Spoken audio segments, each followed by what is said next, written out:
আসসালামু আলাইকুম বন্ধুরা, কেমন আছেন সবাই? আমি নিয়ে নিলাম গুঁড়া মরিচ, লবণ আর একটু সরিষার তেল। এরপরে আমি কমলাগুলো ভালো করে মিক্স করছিলাম। আমার কমলা এভাবে খেতে খুব দারুণ লাগে।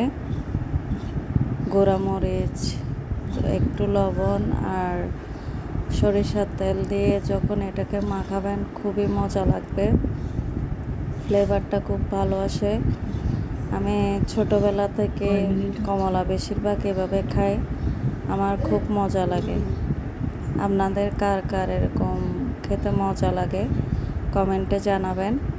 আর আমার পেজটা এবং চ্যানেলটা শেয়ার সাবস্ক্রাইব করে দিবেন এবং আমার চ্যানেলে কমেন্ট করবেন, লাইক করবেন এবং শেয়ার করবেন। ধন্যবাদ সবাইকে।